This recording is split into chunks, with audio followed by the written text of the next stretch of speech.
Now, the next step, we need to identify, okay, the ligand. Well, ammonia is the neutral ligand, and notice we have 5 of them.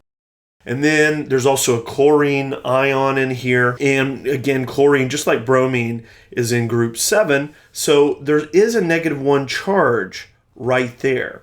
Now, since the ammonias are neutral, we really need to focus on the platinum and say, okay, well, platinum, it is a metal and it does have different oxidation numbers that are possible. So what type of platinum is going to balance out with this chlorine ion and form an overall +3 complex ion? And the answer is this would have to be a +4.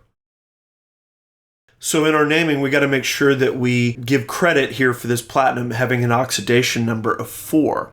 Well, let's go ahead and go after the naming. And the first thing that we need to do is identify the ligands and then alphabetize them.